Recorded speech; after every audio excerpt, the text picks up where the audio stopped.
CBSE Grade 7. あなたは私のために命を投げ出せるの Yes or No 私のためなら何だってするんでしょねえそれなら今針を飲める 1996 മുതൽ കേരള സർക്കാർ June 19 വായനാ ദിനമായി ആചരിക്കുന്നു.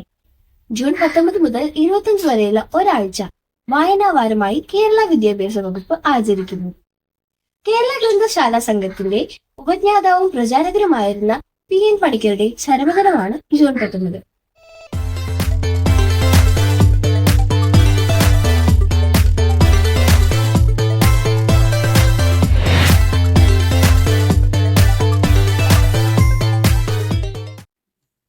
കേരള സർക്കാർ 1996 മുതൽ അദ്ദേഹത്തിന്റെ ചരമദിനം വായനാ ദിനമായി ആചരിക്കുന്നു.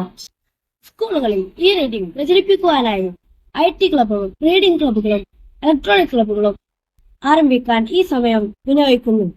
2017 മുതൽ ഈ ദിനം വായനാ ദിനമായി ആചരിക്കുന്നു.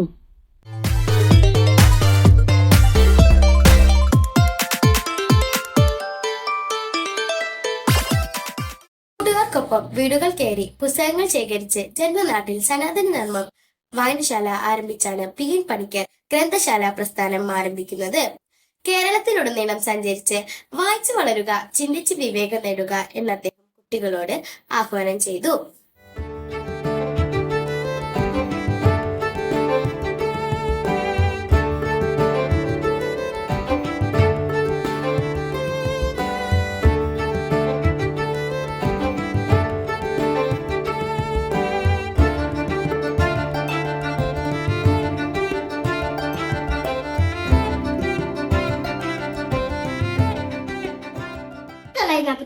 സെപ്റ്റംബറിൽ തിരുവിതാംകൂർ ഗ്രന്ഥശാല സമ്മേളനം സംഘടിപ്പിച്ചു. 1947 ഗ്രന്ഥശാല സംഘം രജിസ്റ്റർ ചെയ്തു. 1949 ജൂലൈയിൽ ഇതിന്റെ പേര് തിരുകൊച്ചി ഗ്രന്ഥശാല സംഘം എന്നാക്കി. 1958 ഗ്രന്ഥശാല സംഗമം കേരളത്തിലുണ്ടായി. ഗ്രന്ഥശാല സംഗമം ഇല്ലാത്ത ഒരു ഗ്രാമവും കേരളത്തിലുണ്ടാവരുതെന്ന് അദ്ദേഹം ആഗ്രഹിക്കുകയും അതിനുവേണ്ടി പ്രവർത്തിക്കുകയും ചെയ്തു.